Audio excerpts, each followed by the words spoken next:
Shalom. This is to all Israelite groups and all Israelite communities and all breakoffs from One West and breakoffs from breakoffs from breakoffs from breakoffs. No matter what rainbow uniform you wear, red, white, purple, and white, all white, it don't matter. You should all treat the ISUPK like your weird, misunderstood Sabbaths. You shouldn't do anything until you counsel with the ISUPK. We'll tell you when and what to eat. We'll tell you who to marry. We'll tell you who to have sex with and how. We'll tell you how to resolve conflicts with your wives. We'll tell you how to resolve conflicts with your kids, your brothers, your sisters, your parents, your friends, everybody. We'll tell you when and how to pray. We'll tell you how to direct your life in a way that's pleasing to the Most High God of Israel and our Black King Yahushua, a.k.a. Jesus Christ. We will be to you instead of a God. Just like the Most High told Moses in Exodus 4:16 that Aaron would be to him instead of a mouth and he would be to Aaron instead of a God, that's what we'll do for you. It is what you all need because none of you know what the fuck you are doing. I pray you understand. Shalom. All right, Shalom, Israel. We're the Israelite School of Universal Practical Knowledge, start out at 1 West 125th Street, Harlem, New York, under commanding General Yohana. This is the Monday night scripture breakdown class. Where we do what your Christian pastors have been ill-equipped to do, man. Which is teach Blacks, Hispanics, and Native Americans their culture and identity according to the Bible. Your Christian pastors, your Christian pastors ain't doing that. And I don't even have to tell you, their record and their reputation speaks for itself. All right. Well, all of the since its inception, Christianity itself was spread by the sword. And then fast forward to every Black Christian church, Hispanic Christian church, white Christian church, Catholic churches, all of those different things. You see you see their reputation where it's full of SA and child abuse and things like that, and robbery where they robbing you blind. But the reputation speaks for itself. But because the allure and because of the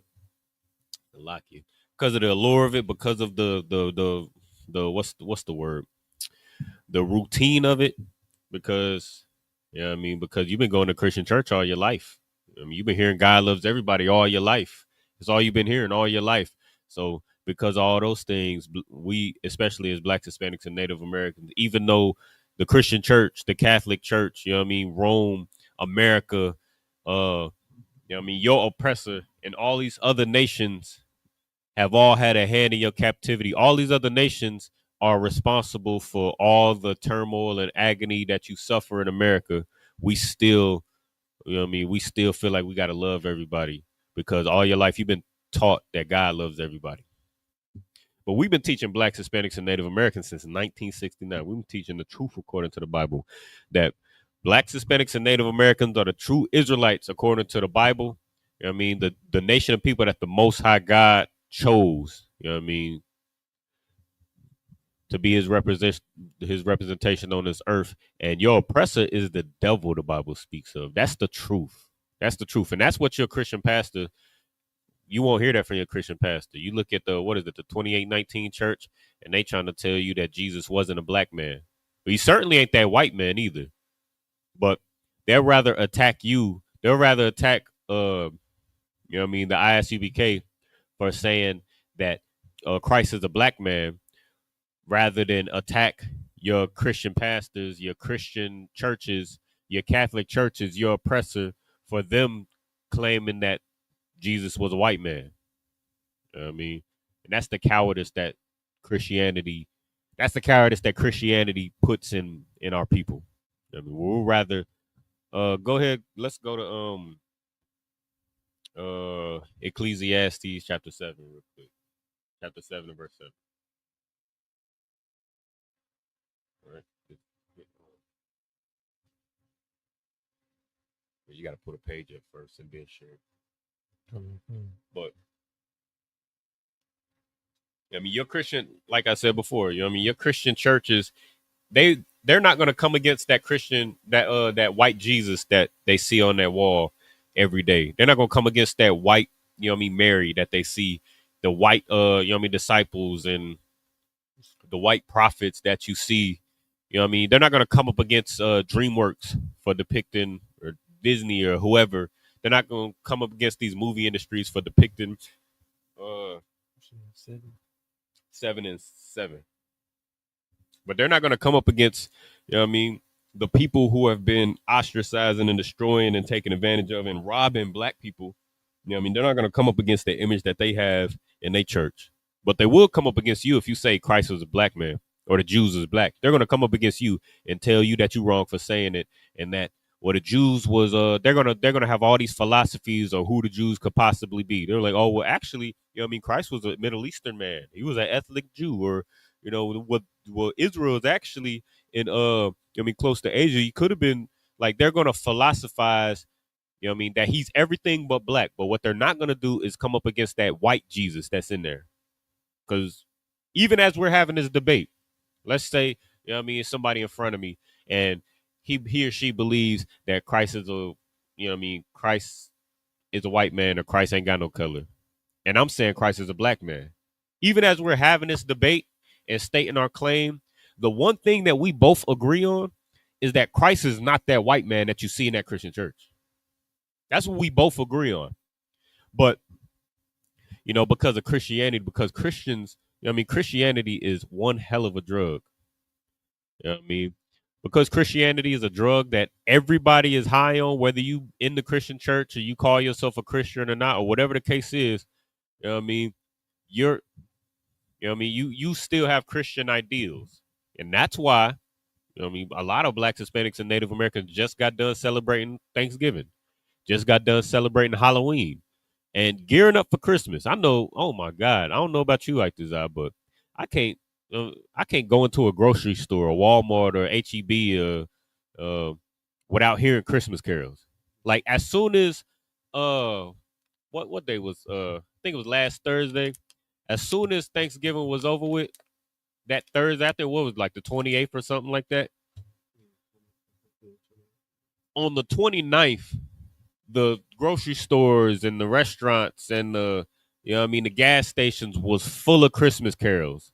It was Christmas trees and Santa's on rooftops and reindeer and elves and all of that. November 28th, when we had to celebrate, you know what I mean, the unaliving and the genocide of our own people. On the 29th, we go right into Christmas.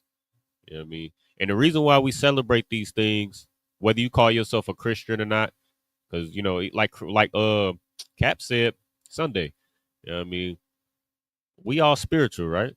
Most blacks, Hispanics, and Native Americans, we see, you know what I mean, we starting to see the corruption that's in the Christian church, or we just don't like, a lot of us, we rebel because we just don't like order. You know what I mean, we don't want a father. We don't want, you know what I mean, structure in our household and in our lives and in our families.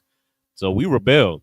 You know what I mean? So point being, a lot of brothers and sisters is separating from the Christian church, separating from their families, but then every Thanksgiving, you in that household, you might not go to the Christian church with it, but you in that household carving up that turkey, playing Christmas games and Thanksgiving games, and you know what I mean, things like that. You doing that. It's because you're a Christian. It's because even though you're not in that Christian church, you don't have your feet in the Christian church, you are a Christian. You absolutely are. And that's why we say Christianity is one hell of a drug. Because what does every drug addict, what does every alcoholic say? When you say that they need to stop, they need to stop being an alcoholic. They need to stop getting high. What do they say? And if you want to answer that as well, I mean, feel free, priest. It's a lock here. Let me find this real quick. I'm gonna give y'all a second in the chat as well. Make sure you share, subscribe. You know what I mean, to the channel, to the page. Share it to your family, to your loved one, to your personal pages, and all of that. You know what I mean? Whether you agree or not. I mean, I want to see some of these. I want Genesis to get up in here. I want all you break offs to get up in here. You know what I mean? You break offs from break offs from break offs from break offs. You know what I mean? I want y'all to get up in here and state your claim and all of that. Oh, so Salaki. Oh, please, what you got? I was gonna say they deny the help. They deny the help. Uh, They deny their addiction. Well, what did they say specifically? Are you actually? I think you elaborate on what the last thing you said. They denied the addiction that they have. So that's what they're gonna tell you. They're gonna like, oh, I'm not. Oh, I can stop anytime I want. Lock you. Trying to find this real quick.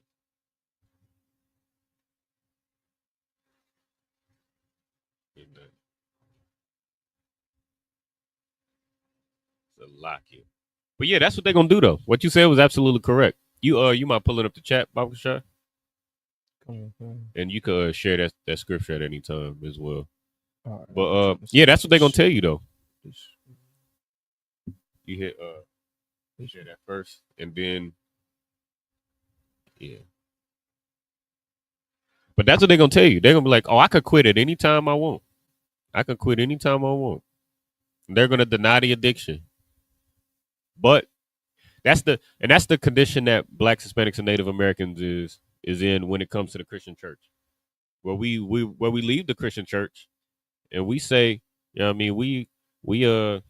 mean, we separate ourselves from the Christian church and we say, "Oh, I'm not a Christian. I ain't no Christian."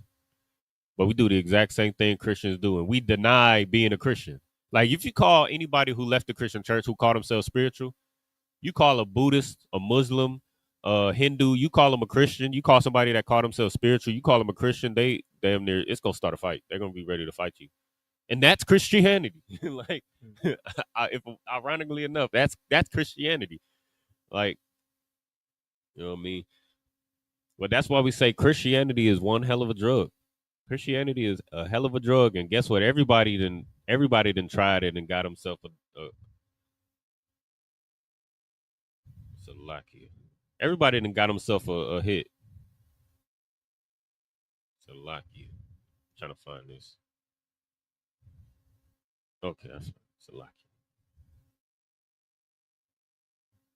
All right, but you know, I mean, that's why a lot of brothers and sisters. I don't know very many Christians. I don't know very many Christians close to me, my immediate family or friends or anything like that. Everybody that I know, you know what I mean, they either Buddhist or Hindu or spiritual or, you know what I mean, Kemet, you know what I mean, tried to take the black community by storm a couple years ago before it was found out that, you know what I mean, their representatives are, you know what I mean, that they're kindred spirits with the Christian church. So even if you call yourself Kemet, you're still a Christian because y'all are kindred spirits. Y'all are the same. You know what I mean? But everybody called themselves Kemet. They called themselves all these different religions, everything but Israel. And then Thanksgiving, you filling up that house, you brining that turkey, you carving up that ham, you preparing all this Thanksgiving food, even though you seeing all the hell that Blacks, Hispanics, and Native Americans is catching to this day with ICE and Trump and I mean the police force, the military, and yeah, I mean all these different things, and we still celebrating Thanksgiving. It's because you're a Christian, right? But one thing you got to understand is the Most High hates your feast days. He hates them. Go ahead, read what you got real quick before I go any further. If you got any questions or comments, feel free to put them in the chat. Slacky, before we move on, did you have any questions or anything like that? Oh, blah. Okay, no, sir. No topics or anything you wanted to cover? Or... No. Okay, no, sir. If that changes or anything, or anybody in the chat, you go put it in the chat and let me know, and then we'll we'll go and address whatever you need addressed, and then move from there. All right. Well, go ahead, read what you got. The book of Ecclesiastes, chapter 7, verse 7. Surely oppression maketh a wise man mad. And oppression make a wise man mad. You know what I mean? You see the oppression of Blacks, Hispanics, and Native Americans. You see the oppression of, you know what I mean, Hispanic brothers and sisters. Like I'm But you see the oppression of Blacks, Hispanics, and Native Americans with ICE and you know what I mean, whether you're a Democrat or Republican, you know what I mean, Democrats oppress Black people, Hispanics, and Native Americans. Republicans oppress Blacks, Hispanics, and Native Americans. They're two wings of the same bird that has been, defecating on blacks, Hispanics, and Native Americans for hundreds of years, who all benefit from the robbery and oppression of blacks, Hispanics, and Native Americans. They institute and implement laws and policies that keep blacks, Hispanics, and Native Americans ostracized and disenfranchised. So, and they follow those laws too. So they claim to, the left wing, right wing, Democrat, Republican, that's all an illusion. Because at the end of the day, what's the Pledge of Allegiance? And to the republic for which it stands, one nation under God. They're one nation. They're not under God, but they're one nation. And they are confederate against you. It's like you. Let's go to Psalms 83. Pull up a new tab real quick. It's like y'all want to lose this. But your oppressor is confederate against you. They are confederate against you. And the Bible has been, the Most High through his prophets has been trying to tell you this for, since the beginning of the Bible. Scroll down. 4. No, 3. Salakia. Go ahead, read that Bible shot. You hit share tab instead. And it's already on the screen, so you ain't got to go back. But you just read it from there. The book of Psalms, chapter 83, verse 3. They have taken crafty counsel against thy people. This is talking about, the Lord's people and everybody else.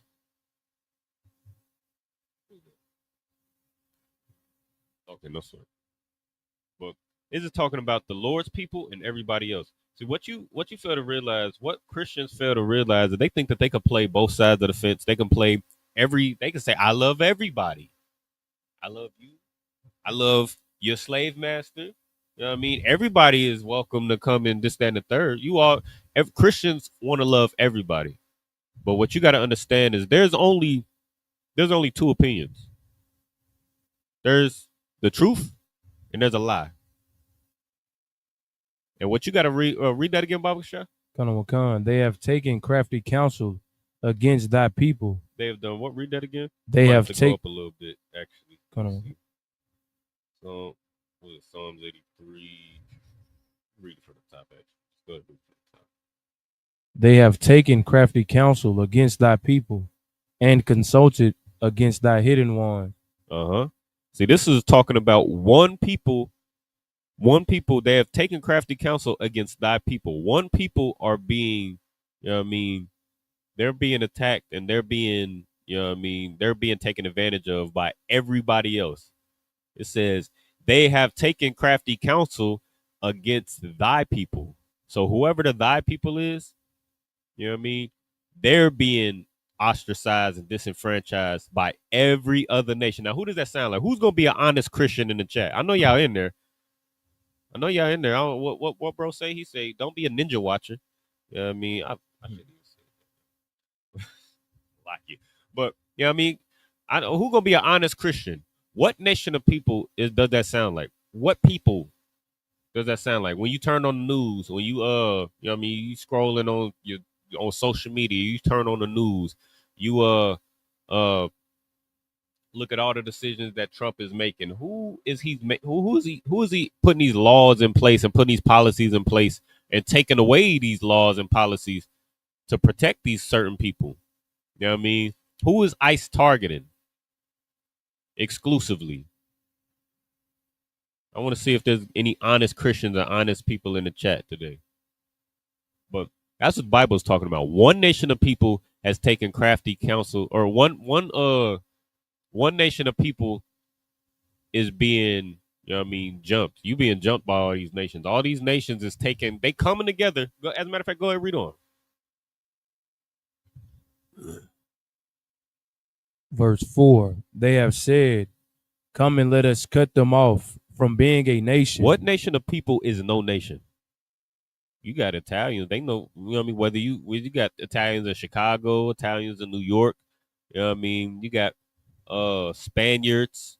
You got people from, from Europe, all over, Belgium, Germany, France, no matter where they come, if they come over here to the US, they know exactly who they are. They know I'm German on my mother's side and I'm French on my father's side, this, that, and the third. I'm from Belgium. I'm from this area in Belgium. I'm from you know what I mean, I'm from India. I'm from Ghana. I'm from Nigeria. You get any other nation of people, and no matter who they around, they can move to China. You know what I mean? They're going to know who they are. But what's the one nation of people who has went from byword to byword? You know what I mean? Captivity to captivity, byword to byword, slur to slur. What nation of people? Go ahead. That the name of Israel may be no more in remembrance. That's the who? That the name of Israel may be no more in remembrance. See, that's what you got to realize, that everything that you see as a Black, Hispanic, and Native American brother or sister, everything that you see is to get you to make sure that you don't remember who you are. That's what this is all about. So no wonder I don't see any honest Christians, and you'll never find an honest Christian. But you know what I mean, that nation of people, the only nation of people that fits this description, that's being attacked on all sides by all nations, is Blacks, Hispanics, and Native Americans. The only people that ICE is targeting is Blacks, Hispanics, and Native Americans. Right. Because you know, I mean, the Chinese, you know, I mean, you look at who has the most illegal immigrants in America, it's gonna give you I think Chinese is number one. I mean, you got Nigerian scammers, you know what I mean, scamming the draws off of, you know what I mean, Black, Hispanics, and Native Americans. And, you know what I mean, all other nations. You got Nigerians scamming the draws off of people. You know what I mean? You got East Indians. You know, I can't go nowhere without smelling that pepper and hummus and, you know what I mean, that strong odor. You know what I mean? They're everywhere. But ISIS targeting who?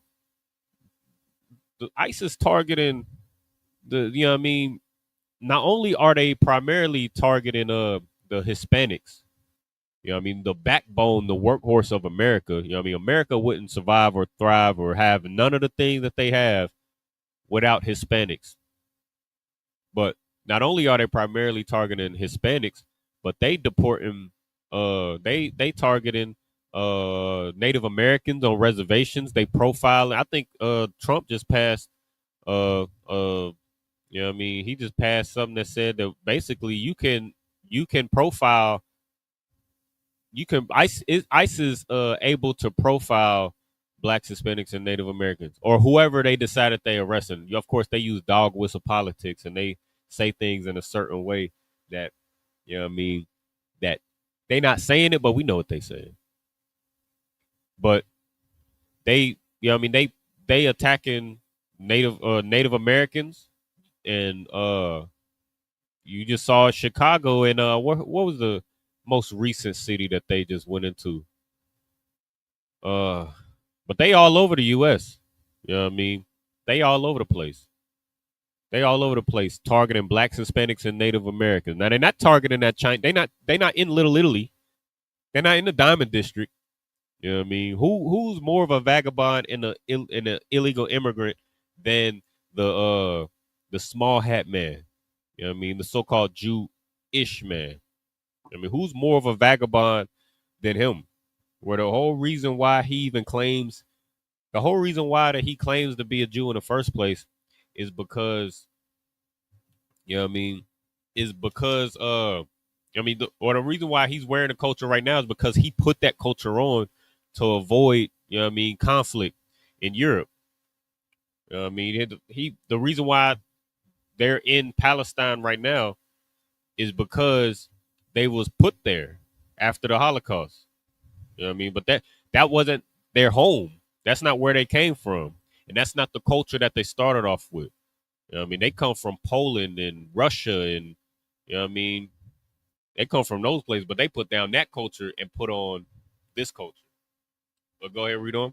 No, they're not bothering them. They're not bothering the Chinese. They're not bothering the East Indians. They're not bothering these Nigerians, even though the Nigerians are scamming the pants off of off of you know what I mean, our oppressor.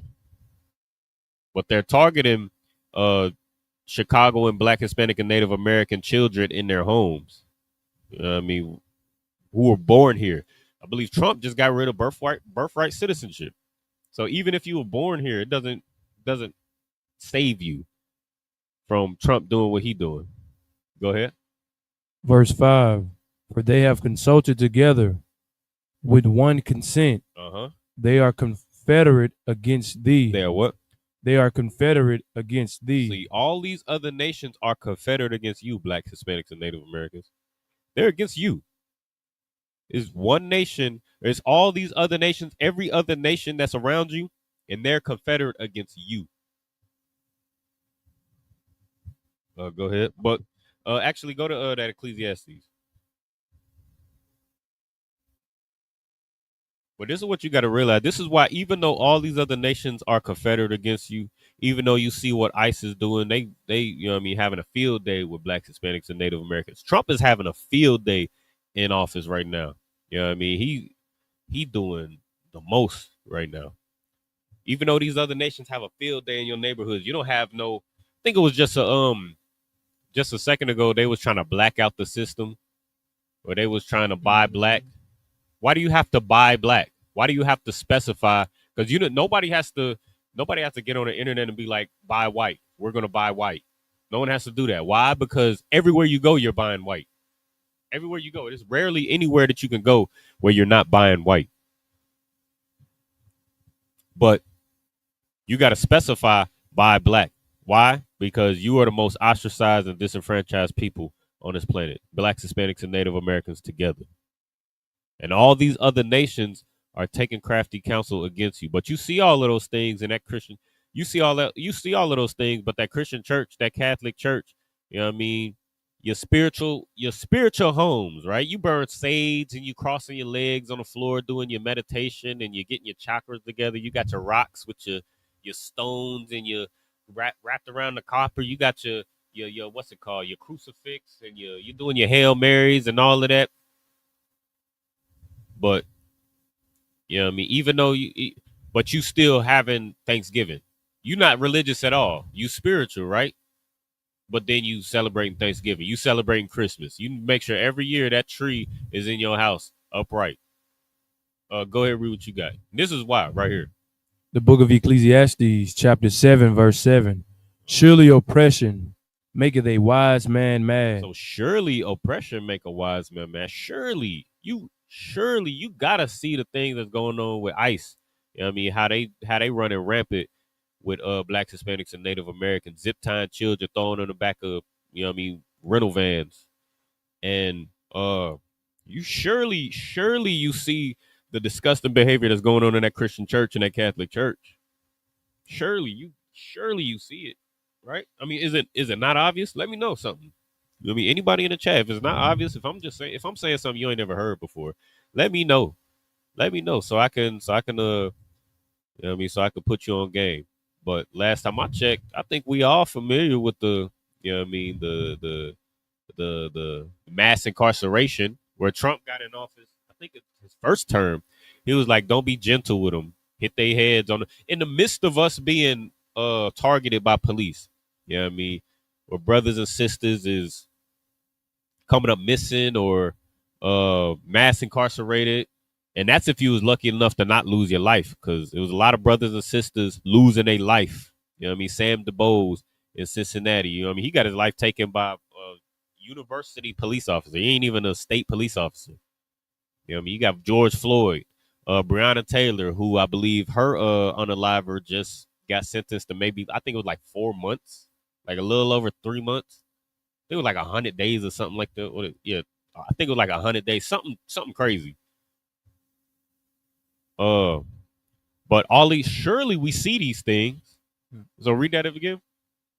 Surely oppression maketh a wise man mad. Surely oppression should make you a wise man mad. If you're wise, you should see the oppression of black people and be upset. It should anger you a little bit, right? But go ahead. And a gift destroyed the heart. You want to know why Blacks, Hispanics, and Native Americans can see how evil America is? and still celebrate Thanksgiving, still celebrate New Year's, still celebrate Christmas. You see how disgusting the Roman Catholic Church is, or the Christian Church, and Blacks, Hispanics, and Native Americans are flooding these Christian churches. I mean, you see how disgusting the Muslim mosques are and their whole doctrine. You see how disgusting and how divided. What's his name? Malcolm X and what's his name? What's bro name? Nah, no. Nah, not fair. But you see how divided the Christian churches is. You see how divided the Muslim movement was. But we still flood those institutions. Read that last part again. But what? Kanawakan. And a gift destroyed the heart. That's why.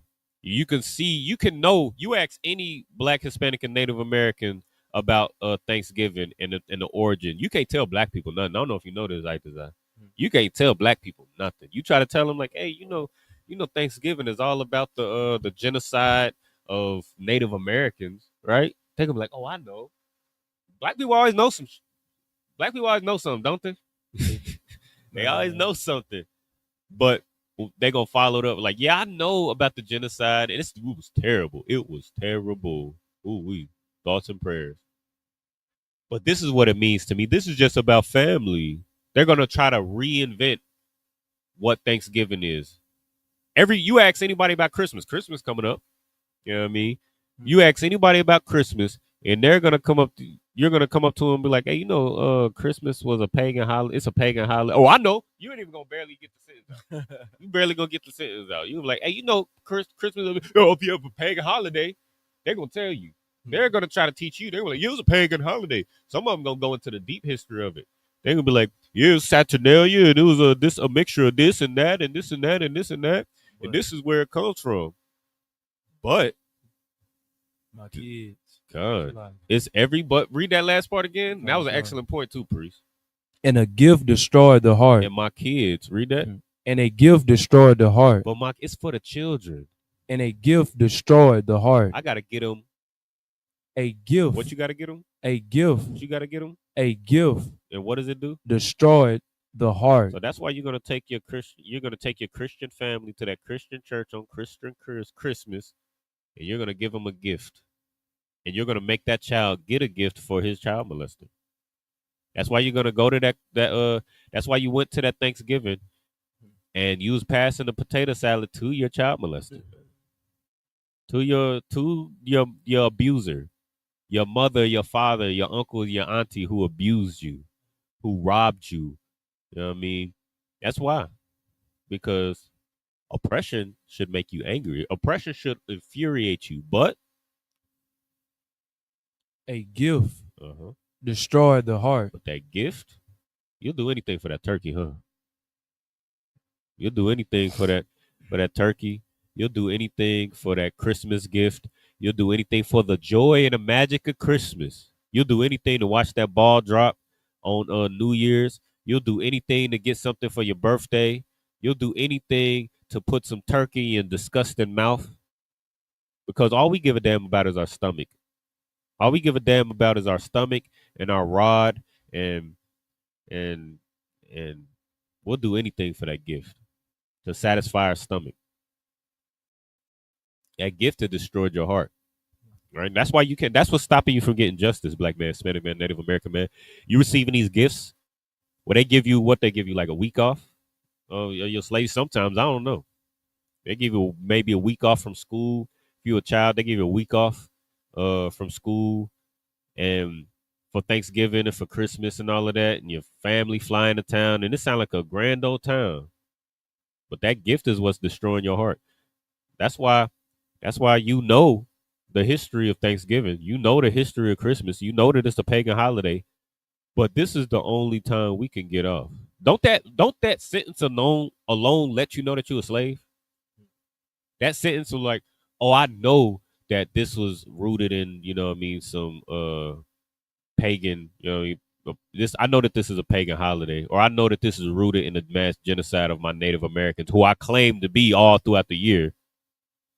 You always a little bit indie. You got Cherokee, Blackfoot. What you got, Bruce? Oh, no, I was gonna say something about the Christmas thing, man. It's built on lies, man, and wickedness. the chimney. You know that you don't have a chimney, but Good you night. telling me that some way some fat white man that ride reindeer gonna drop off gifts. Then just the wickedness within the Santa Claus telling them your gifts, weird, hideous oppressor sitting in the middle of a mall. You just take your kids to sit on some stranger lap while you whisper in his ear some Jesus gifts that you Christ. know that he's not gonna get you. But at home, you raise your kids up to not talk to strangers, to not sit on some random man's lap. But just because the world has told you that you have to celebrate these holidays, you go against everything, the foundation that you installed in your home. You forget about that to celebrate what the world have gave you. I don't, man, the deception, man. It's a lot, sir. God, now what you saying is absolutely heavy and correct. I mean, I don't know about you. I don't know where you from, but where I'm from, everything you just described, some fat white man that I don't know climbing on my roof trying to come down a chimney I don't have to give me a gift. That sounds like a home invasion.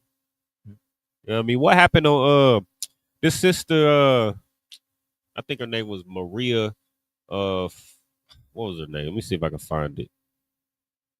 See if I can find it real quick. But this sister she just pulled up to the wrong address. You know what I mean? She was just working. She was working. She was trying to feed her family. You know what I mean? She was just trying to feed her family, keep food on the table, and provide for her family. Maria Perez, and she got the wrong address and tried to use a key that wasn't to the door because obviously it was the wrong address. And she's standing outside with the basket. She's trying to show she's in the keyhole or the what's it called? The peephole with the basket so that in the full up and down maid uniform, showing these people that she's here to clean the house. But what happened to that poor sister? They thought that there was somebody coming in her house uninvited. Now, who the hell invited Santa Claus on your rooftop? Anytime, I mean, that's what it sounds like to me. You know what I mean? Where they'll shoot a sister down in the front yard. She's in a full maid uniform, showing that she's here to serve. And she got treated like a hostile. But then now you mean to tell me that I got to teach my kids that a fat white man on the roof to give me gifts? That's what I got to teach my kids? Or I got to teach my kids all throughout the year, don't answer the door for no stranger, stranger danger. Don't go to no stranger's house. Don't get in nobody's van. Don't get in nobody's trunk. This, that, and the third. Don't take candy from strangers. But then on this one day out of the year, I'm doing all of those things. I'm going to a stranger's house. I'm taking candy from strangers. I'm doing the trunk or treat and not getting in the trunk, but you know what I mean? You getting lured to a trunk with candy and it's cool on this day because that gift destroyed your heart, man. But you know what I mean? But what you got to understand is those gifts, you trying to find a little bit of relief by celebrating Thanksgiving, by celebrating Halloween and Christmas and all of these different things, New Year's. You trying to get that little bit of relief in hell, that's going to keep you in hell. That's why we're in hell in the first place. Let's get, you have more? No. Okay, no, sir. Let's get Amos 5 real quick. Let me get there with you. In sidebar, Amos 5. This book right here is talking about. It's a lock here. Make sure this book right here in 21. This whole book right here, actually the Bible itself is talking about how the Most High put us on high above all people upon the face of the earth, and what would happen to us if we didn't serve the Most High, that we would be up under all nations, and that they will be confederate against us. That's what the Bible is about. And this book particular is about how we served other gods. And this is also the same book where they try to say that the shield of David is the star of Molech. You know what I mean? But just to give you that context, that's talking about us. That's the God that we were serving. Molech, or Molech, and the star is your white Jesus. the star is the chief representation of that god Molech, of these idols that we were serving. So just calling this the Star of David, just to, sidebar for a second, calling this the Star of David, a Star of Riphan, or the Star of Molech, that's absolutely incorrect. But the takeaway from this chapter, Amos, the 5th chapter, and every many stories like it, is that we we served other gods. But go ahead, read verse 21. The book of Amos, chapter 5, verse 21. I despise your feast days. What? I despise your feast days. No, whose feast days? Your feast days. I despise your feast days. He doesn't despise feasting. He doesn't despise brothers and sisters getting together. We fire up the grill all the time. We get together, we feast. He don't despise turkey. He don't despise he if you eating something unlawful or unclean, then that's, he despises that. But he don't despise turkey. He don't despise candy yams. He don't despise chicken. That's not what he despised. What does he despise? And emphasize that your. I despise your feast days. And that's what you got to understand. The reason why the Most High hates Thanksgiving is because it's your feast day. Because he go to Leviticus 23 and start at 1. Well, for sure. And keep that. Go to use that window. But that's the problem. So a Christian, I showed this to a Christian one time when I was young in the truth. You know what I mean? I showed this. Well, I'll be transparent. I showed this to my family, right? Who was just Christian. Half of them Christian, half of them spiritual.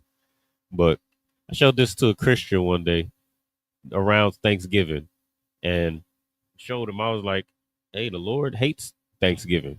And he was like, "Oh, that's out of context. You know how they do. They did the Christian shuffle." And I don't even think I was an officer yet, so I shouldn't even been doing all of that. But point is, Christian, they'll try to, like, when you show them this, when you show them that the Most High hates and despises their feast days, they're going to try to make it trivial. Like, oh, it's just chicken. It's just turkey. It's just yams. It's just a little stuffing. What's wrong with stuffing? This is just the time for us to get together with our family, right? They try to smooth it over, even though they're doing something so wicked. They'll try to gloss it over and try to smooth it over and make it seem like it's something that's so harmless. But this is the problem. Go ahead, read what you got. The book of Leviticus, chapter 23, verse 2.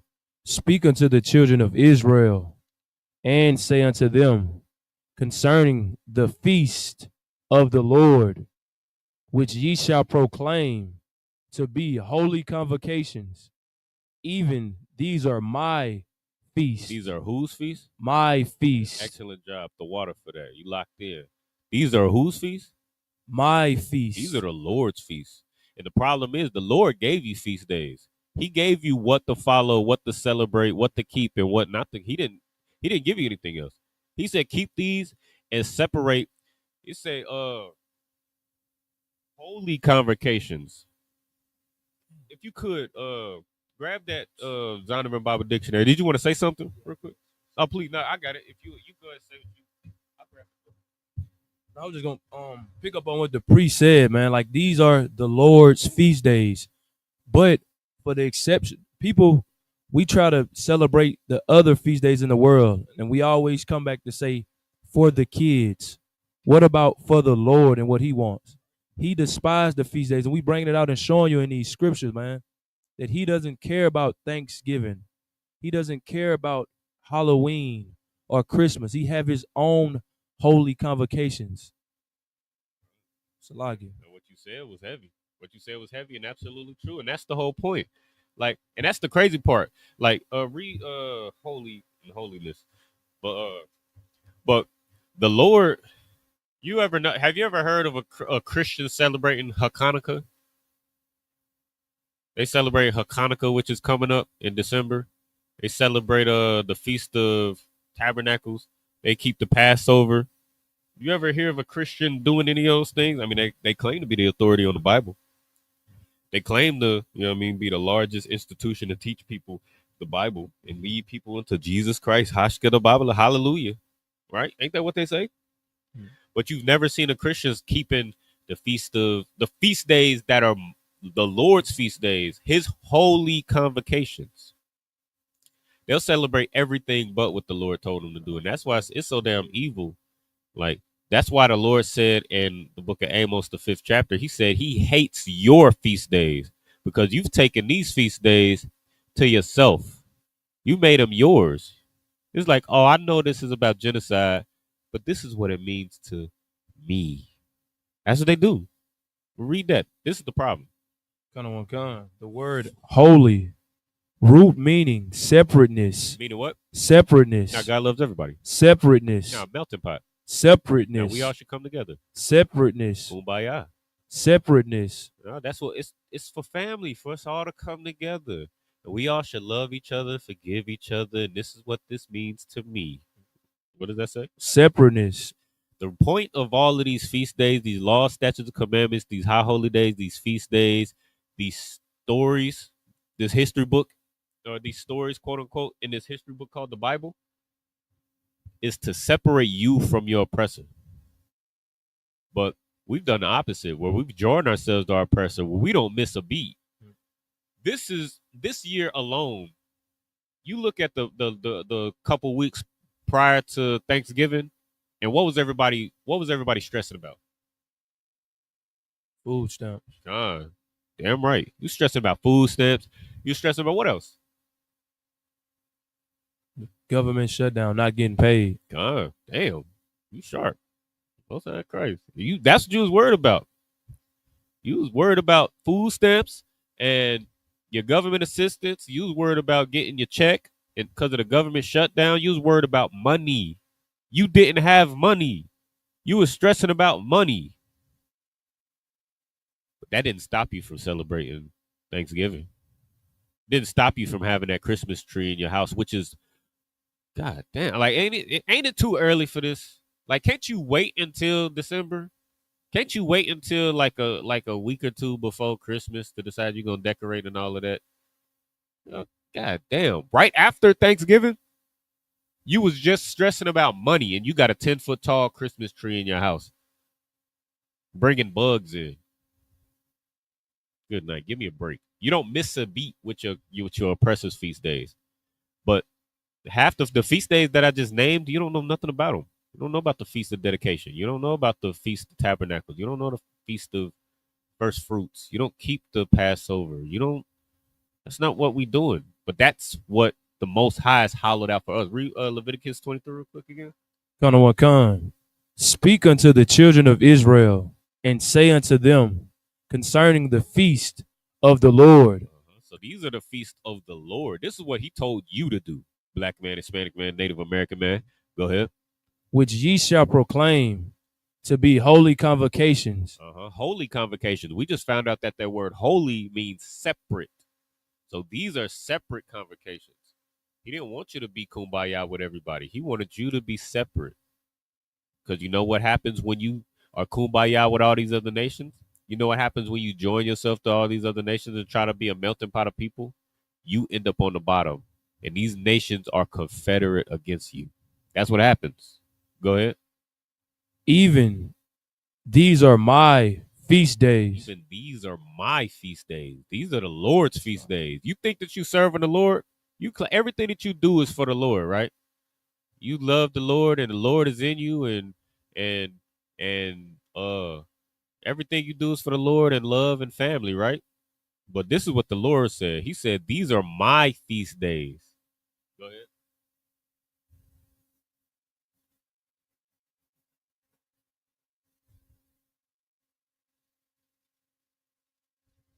Oh, Salakia, that's it on that. Okay. So go back to that Amos, Baba Kasha. You go read it. Yeah, verse 21. The book of Amos, chapter 5, verse 21. I despise your feast days. See, he gave you feast days. He said, these are my feast days. These are my feast days. But what the Most High hates is your feast days. He hates your Christmas. The one that you say is for your family, getting together, and this is what it means to you. He hates that. He hates that. Go ahead. And I will not smell in your solemn assemblies. He will not smell in your solemn assembly. See, this is how evil we are. This is how brainwashed, like we was talking about earlier. Christianity is a drug.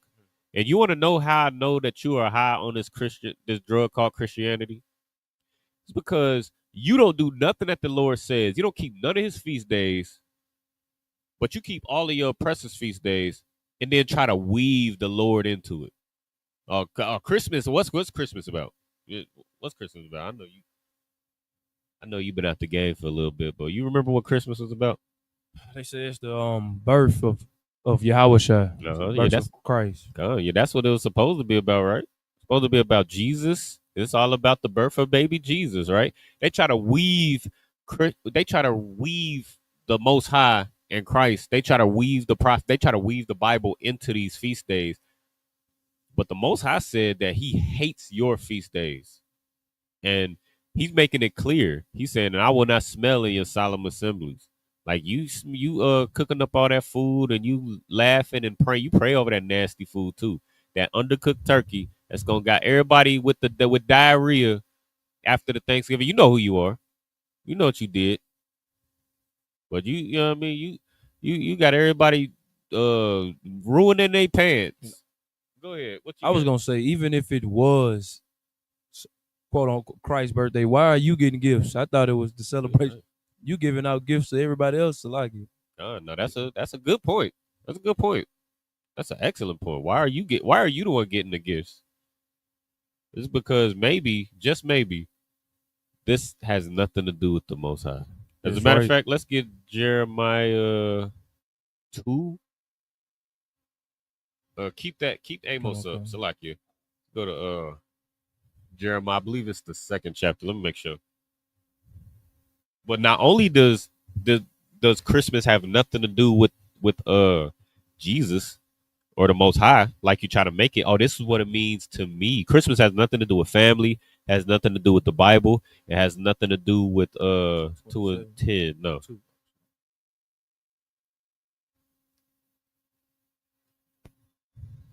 Let's see what this is. Salakia, I think it's 1. 2 and 1. Just go to the previous chapter.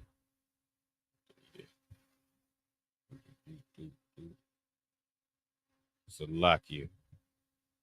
Let's see if I can find it.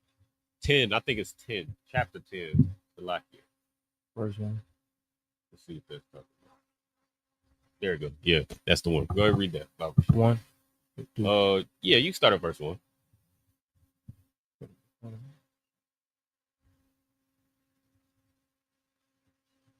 The book of Jeremiah, chapter 10, verse 1.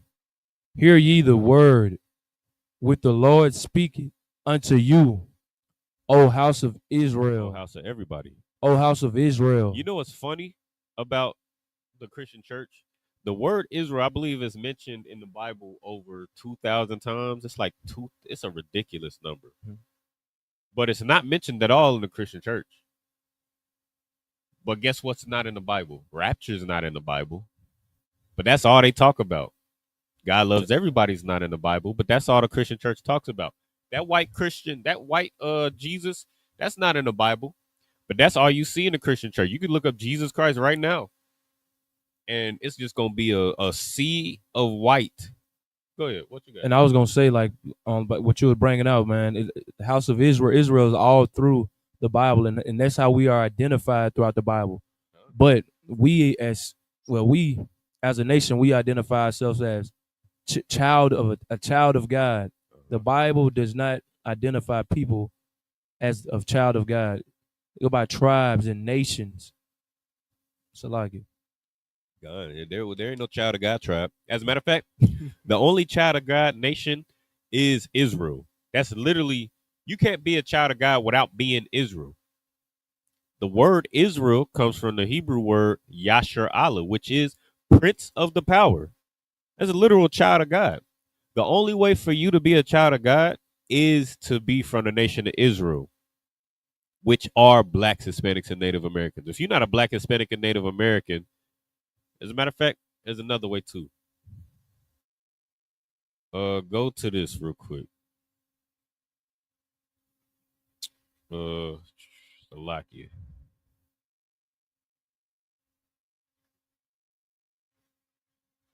Salakia.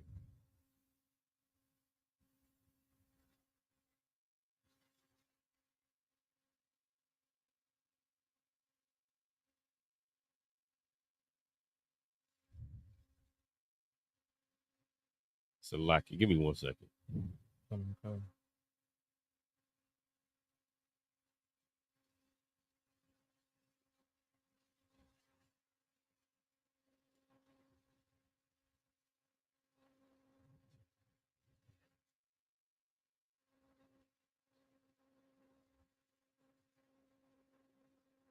Go to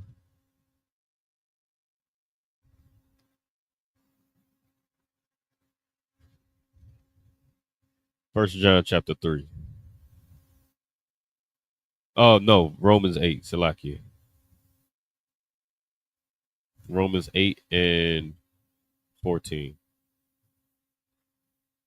All right. So first of all, for you to be even a son of God, for you to be called the son of or the daughter, the children of the Most High God, first of all, you're not a son of God if you're not Israel. Right? Then go ahead and read what you got. The book of Romans, chapter 8, verse 14. Uh-huh. For as many as are led by the Spirit of God, Right. they are the sons of God. Right. So that's how you, and that's the only other way. First way, right off the rip, you got to be a child of God. As a matter of fact, or you have to be Israel. Hold that. Go to Romans, the first chapter 9, verse 4. But right off the rip, you got to be an Israelite. That's the first thing. You read from go a verse above it.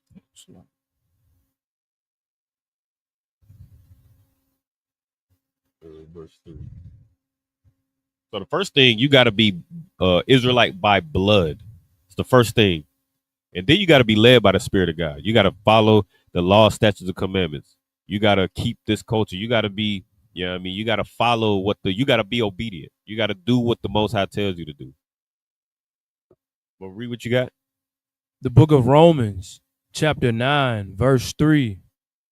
For I could wish that myself were accused, accursed from Christ, for my brethren, my kinsmen, according to the flesh. Kinsman according to the flesh is your family. This is Paul. Paul was an Israelite from the tribe of Benjamin, I believe. Go ahead.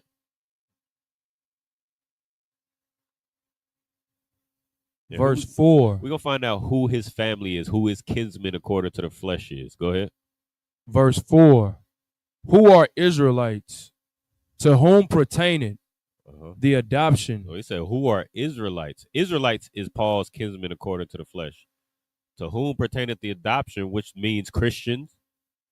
That means that your oppressor cannot be adopted in, because the adoption, who does the adoption pertain to? Israelites. Who are Israelites? Go ahead. To whom pertaineth the adoption? So the adoption pertained to Israelites. Go ahead. So anybody that's being adopted in or grafted in, like it says in the 11th chapter, anybody that's being brought back into the fold, read that from the top again.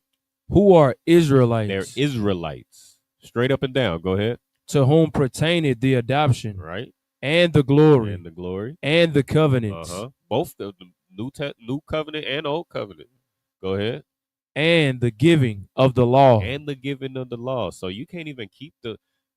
Go to Proverbs, well, not Psalms. It's like is it Psalms or Proverbs? Which one? Psalms 149, I believe it is. You pull up a new tab. Pull up a. Oh, whole new. I know I got you going all over the place. But what you said was absolutely heavy. But I just want to make sure we absolutely clear on it. You know what I mean, there is no what you said. There's no nation called the children of God. There's no nation. They're like when you look in what is it? Revelations. You go to Revelations. I believe the 7th chapter.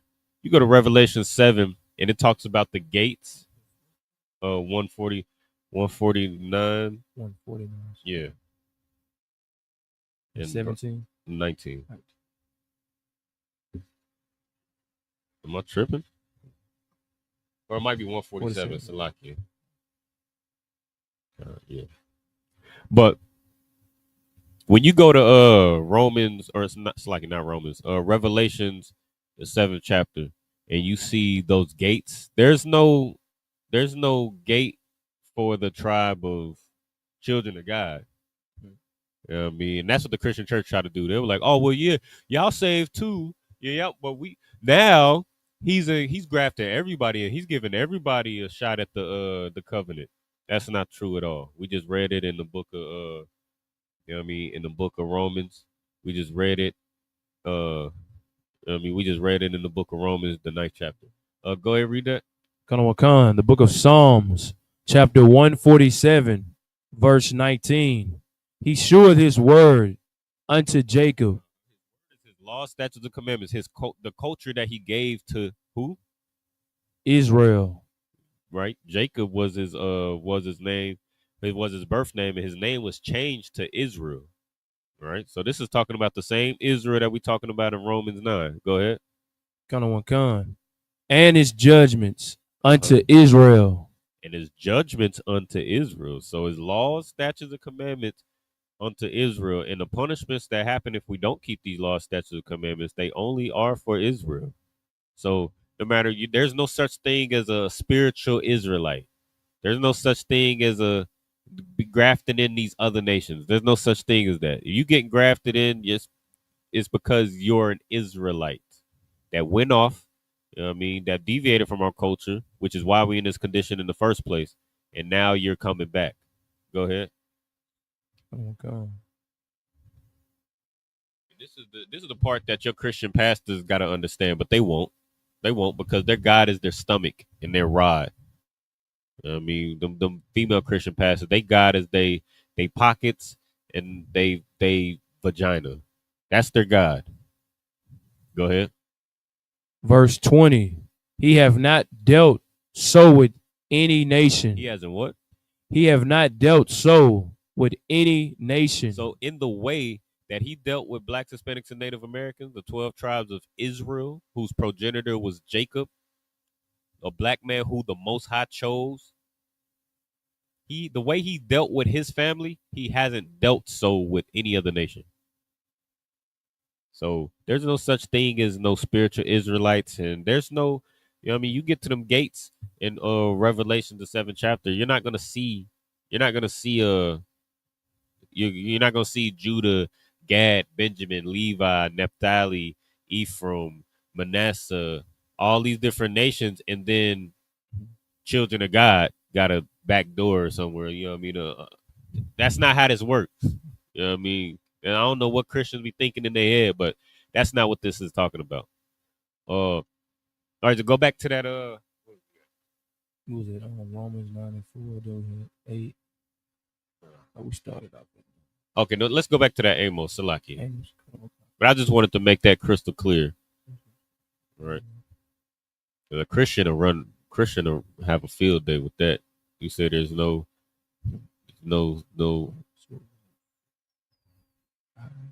Amos 5, yeah. Amos 5 and verse 21.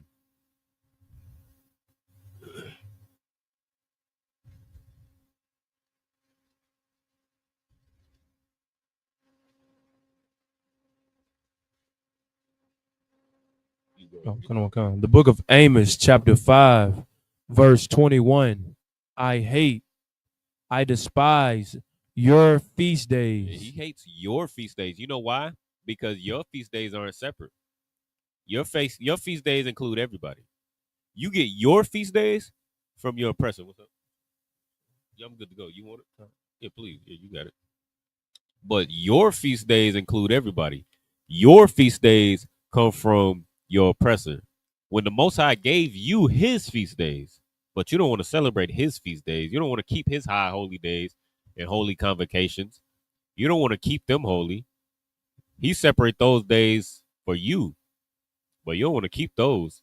But everything that you do want to keep, everything that you'll break your neck for, everything that you'll go broke for, even though you already broke, you are poor. I don't know if you know this or not, but in case you didn't know, you are poor. You have no money. You don't own anything. You are a slave in America.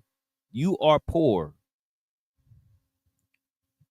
But even though you're poor in America, you will bend over backwards and break your neck to make sure that sweet potato pie and that turkey and the green bean casserole and the all that nasty food. You will break your neck to try this new recipe that you got off Pinterest at the Thanksgiving table.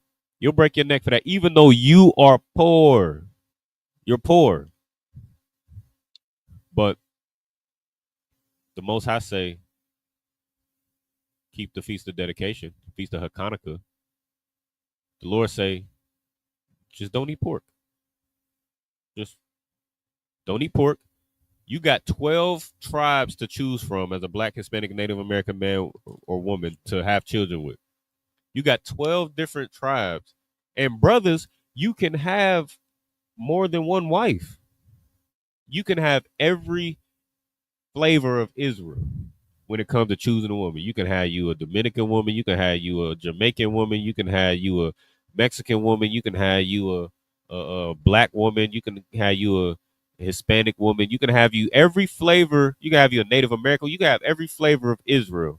You know what I mean? So long as you know what I mean, you, of course, I ain't telling brothers to go out there and just get weird ribs willy-nilly. But you get the point. You know what I mean? All you got to do is just not deal with, don't sleep with Africans. Don't get you an African woman. Don't get you a white woman. I know because we've been such a perpetual cycle of just hurting one another and offending one another. It's hard to love one another. I get it. I understand. But guess what? You're gonna have to love that woman. You're gonna have to love that Black, Hispanic, and Native American woman. You're gonna have to make it right. You have to make it right. And you know what I mean, we're gonna have to stop hurting one another so we can put our families back together. But that's all the Lord requires. Just don't eat pork. You know what I mean? Keep my feast days. Don't celebrate Christmas. You know what I mean? Save that money. Just save it. That's all you got to do. But all our feast days we get from our oppressor. We break our necks for that. You was holding Jeremiah 10, Salakia. That's what it was. Let's go back to that. But he hates your feast days. You know what I mean? And we think he hates your feast days because all of your feast days, not only do they come from your oppressor, but you try to get the Lord involved with it. Try to get the Lord involved with it. Imagine you do a bank robbery. Imagine you do a bank robbery, or somebody you know do a bank robbery, and then they finna go to jail, and then they drop in your name. They're like, oh well, this really his car. You know what I mean? He let me use his car, and he knew I was doing a bank robbery. He trying to get you involved, or you had some nasty what perfect example, Diddy, right? This brother, man, this brother was doing all manner of just disgusting activities. You know what I mean? Having freak offs, this, that, and the third. And when he was going down, he was like, hey, if I'm going down, I'm taking some of y'all with me. I'm taking y'all with me. He started name dropping. He said, hey, you was there too. You was there. I know you ain't talking. You was there. Hey, you don't want me to tell the people what you was doing. He was name dropping. You know what I mean? That's what you do to the Lord. When you celebrate Thanksgiving, you celebrate Christmas and then try to weave the Lord into it. It pisses him off. That's why he said, I despise your feast days and I will not smell in your solemn assemblies. You think he's happy when he see that turkey on that table? You think that he's happy when he see all that ham and you celebrating Thanksgiving in honor of the genocide of your family? You celebrate? And then you got the nerve to hold hands around the table and send a prayer up. You gotta be kidding me. Get the hell out of here. But what you got? But not only does Christmas have nothing to do with the Most High, but it predates Christ, the birth of Christ. So it couldn't possibly be about Christ. Go read what you got. Slacky. Khan, the book of Jeremiah, chapter 10, verse 1. Hear ye the word which the Lord speaketh. unto you, O house of Israel. No, house of everybody. O house of Israel. I think that's how we got here. See, this Israel is all over the Bible. It's always talking about Israel, talking to Israel. It's the Most High. The Bible, if you want to understand the Bible in a nutshell, the Bible is a book, a compilation of books from the Old Testament, New Testament, and the Apocrypha included. It's a compilation of books talking about the relationship, the ups and downs between Blacks, Hispanics, and Native Americans and the Most High. That's what the Bible is about. Go ahead. Did you wanted to say something real quick? No, I was gonna say, man, it's just heavy what you bringing out, like the history of the Bible and how it correlates to the nation today and the tribes, well, the nation today and the people and the identity of today. But throughout Christianity, the only thing that they go through the Bible and tell is love, peace, hope, pray, turn the other cheek, and they don't teach, like you said, the Christian church. You probably never heard a pastor bring out the nation of Israel, the tribe of Judah, brought out the tribes to help you identify who you are, so that you won't just identify yourself as a child of God. But like this preacher's bringing out is heavy, man. So like it. Most High Christ. Go ahead, read on. Verse 2, thus saith the Lord, learn not the way of the heathen, and be not dismayed at the signs of heaven. See, this is why the Most High hates your feast days, because your feast days is you learning the ways of the other nations, the heathen, which is, that's all a heathen is. It's just a non-Israelite. It's a non-Israelite or an Israelite who's acting like these other nations. Go ahead. For the heathen are dismayed at them. And that's the whole point. Like you learning the ways of the heathen, you learning the ways of these other nations. These other nations they're no people. They're nothing. The Most High didn't choose them. Most High didn't give them the wisdom that you got. So the Most High giving you all this game and you acting like these other nations. I mean, the Lord looks at that as disgusting, man. He tells you, learn not the ways of the heathen. Go ahead. Verse 3, for the customs of the people are vain. Because what? For the customs of the people are vain. And that's what you got to understand. When you make that turkey for Thanksgiving, you make that Christmas dinner, you do New Year's Eve parties and all of that. Those are vain customs. All of those customs are vain. That's what you got to understand. Go ahead. For one cutteth a tree out of the forest, the work of the hands of the workman with the axe. What does that sound like? Pull up a Christmas tree. Pull up.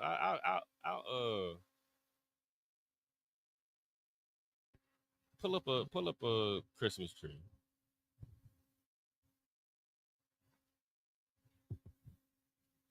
And share these images.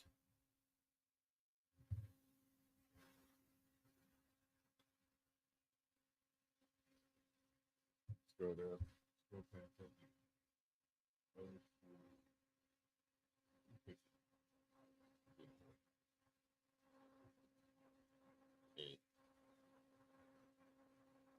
And then read the scripture.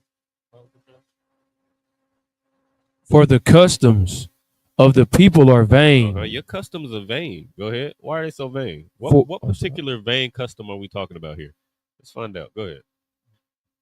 For one cutteth a tree out of the forest. So one do what? Cutteth a tree out of the forest. What do you need for your Christmas what's the most important Christmas decoration? Cutteth a tree out of the forest. The most important decoration in your Christmas is a tree out of the forest. Yeah, that's your most important centerpiece for Christmas. Is a tree out of the forest. Go ahead. The work of the hands of the workman with the axe. Go ahead. Or actually, like, go to the next verse. Verse 4. They deck it with silver and with gold. They do what? They deck it with silver and with gold. You mean to tell me? And what is this? Is this the New Testament? What is this? Are we in the New Testament right now? Or is this the Old Testament? Is this before Christ or is it after Christ? Go to the images again Come. and find me the most wildly decorated Christmas tree that you could like. Just pick whatever one. Oh my God, that's a perfect one. Gold. Share that, and read Jeremiah 10. Con. They deck it with silver and with gold. They do what?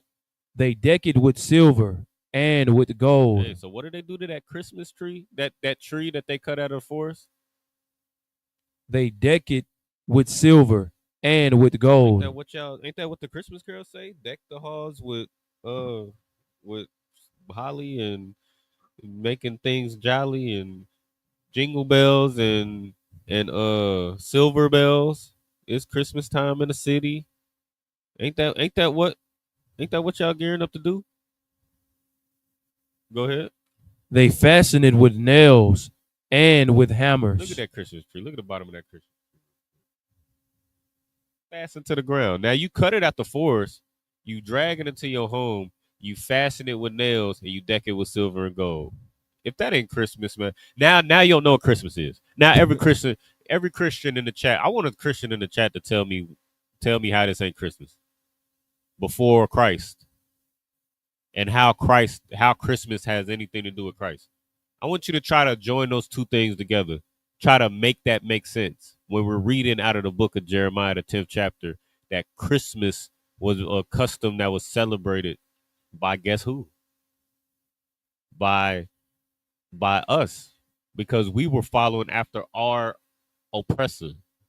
So in Jeremiah, the 10th chapter, if you drag a tree, you cut a tree out of the forest and you drag it in your home and you deck it with silver and gold. If that was serving another nation and serving another God back then, it's serving another nation now. It's serving another God now. And that's the reason why we ended up in captivity in the first place. The reason why ICE is able to kick in your door and snatch up our brothers and sisters and our children and lock them up, and why the police is able to be so cruel to us, why Donald Trump is a 34-count felon, but he's in the White House making these cruel decisions to destroy Venezuela ships that he hasn't investigated or confirmed whether or not they're a threat or not. He's just able to destroy you. He's able to sick the police on you when for so many years you've been destroyed by the police force. You've been targeted and profiled by the police force, being treated brutally. And he said, be more cruel to him. The reason why that can happen is because we're doing the exact same thing that we was doing in Jeremiah, the 10th chapter, when the Most High said what the consequence will be. Go ahead. Verse 5. They are upright as the palm tree. They speak not. So this tree is speak not. It don't even speak to you. You gotta go ahead, read on. But speak not. They must needs be born. Right. So these trees need to be born. This tree ain't telling you to chop this tree down. Tree ain't telling you chop me down, decorate me, put these gifts under me. The tree ain't doing that. The tree needs to be born. Born means to bear or to carry. It got to be carried. It got to be carried into your home. Go ahead. Be not afraid of them, because they cannot go. These trees can't go. They can't walk into your house. They can't make demands. Go ahead. For they cannot do evil. Neither also is it in them to do good. So these Christmas trees, they can't do no evil and they can't do no good.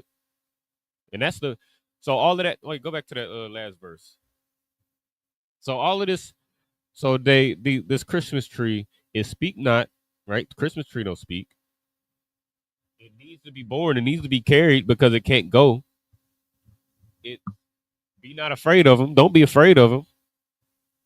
They can't do evil. They can't do you no evil, or they can't do you no good.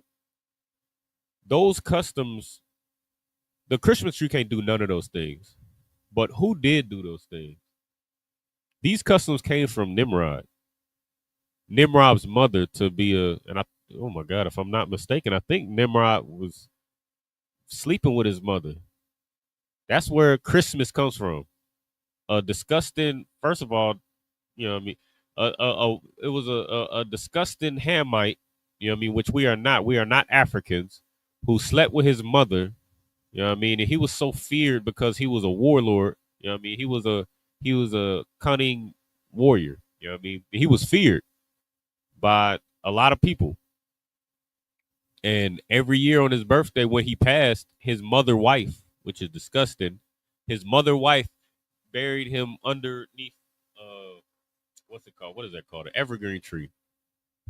And because of, evergreen trees, they call evergreen because don't they don't they don't shed they don't die off like trees do now, like or like your common tree, like an oak tree. Like they don't drop leaves. You know what I'm talking about? They don't drop leaves. They don't lose their branches and things like that during the winter. They stay evergreen, right? And because of that, she buried him underneath this tree and said, "My son husband spirit is in this tree." Now, every year on his birthday, which was, guess what his birthday was? December 25th. Every year on his birthday, she was like, y'all bring gifts in silver and gold to this tree and put it underneath the tree. And if you don't put your gifts under the tree, then she would have you decapitated and your head will be hung on the tree. That's where you get the ornaments. That's where you get the silver bells and all of that. And that's where that's why Jeremiah had to tell you. Go back to the scripture real quick so I can see it. That's why Jeremiah had to tell you this tree don't speak, because that was the whole point of the holiday of Christmas. This tree don't speak, but Nimrod's mother wife, which is crazy. I don't even want to keep saying that. Nimrod's mother, you know what I mean? She convinced you that this tree was alive. Jeremiah had to tell you this tree don't speak. That's why he's saying this. Go ahead, read on. They must need. They are upright as the palm tree, but speak not. They must needs be born. Right. So this tree, you got to carry it into your house, because we was afraid of this tree. That's why we kept these customs, because these customs came from these other nations. It's not the customs. This is not the feast days and high holy days that the Most High gave us. This is customs from other nations. So because of our fear of these other nations, we kept these customs. But Jeremiah is trying to tell you that this tree has to be born. It has to be carried into your house. Go ahead. Con, because they cannot go. See, this Christmas tree ain't like ice. It ain't like ice where it's gonna kick your door in and snatch you out of your house for not celebrating Christmas. It's not like you know what I mean, the customs of Halloween, where they'll knock on your door and you know what I mean, if you didn't look like a monster, they would it was like the purge, you know what I mean? They would use this time of the year to, you know what I mean, to be able to commit all sorts of crime and, you know what I mean, dressed as monsters. I mean, it's not like that though. They're not gonna kick in your door and this tree ain't gonna kick in your door. It don't have the ability to do that because it cannot go. Go ahead. Be not afraid of them. Be not afraid of him. That's what I'm talking about. Jeremiah is telling you to be not afraid of him. Don't be afraid of this Christmas tree. Why? Because we was afraid of it. Because these are customs that we got from the other nations who we fear more than the Most High. Go ahead. For they cannot do evil. See, all that evil that you was promised by Nimrod's mother, that if you didn't put these gifts under this Christmas tree, Jeremiah is reminding grown men and women, like, look, bro, this tree ain't gonna do you no evil. You got to carry it into your house. This tree is not gonna do you no evil. Go ahead. Neither also is it in them to do good. So you blaming all the good and evil that you receiving for not partaking. You blame it on the Christmas tree. You blame it on not, you know what I mean, not having a Christmas tree. You blame it on bad luck and superstition. You know what I mean? You not having a man in your house. You blaming it on the superstition of the first thing that walk in your house got to be a man. Or so, you know what I mean? You poor. You're not blaming Donald Trump. You're not blaming Donald Trump for your misfortune in America. You're not blaming the sins of our people against the Most High God. We're not blaming. We're not blaming ourselves. We're not blaming those clear things that are clearly to blame. We blaming. We blaming. You didn't have you didn't have your pot of collard greens and black eyed peas on New Year's. That's why you're poor. Can't be Donald Trump taking everything away from you, persecuting you, and also it can't be redlining. It can't be, the 700 cities all over America that was burned down. It can't be the Trail of Tears. It can't be colonization while we're poor and while we're constantly on the bottom. It can't be none of those things. It can't be police brutality while we're on the bottom and while while we destroy it. It's the superstitions that we picked up, and that's the problem. That's what happens when you decide to make your oppressors feast days and high holy, or not high holy days. You try to make your oppressors feast days and solemn assemblies your solemn assemblies, and then furthermore try to weave the Most High into these wicked feast days.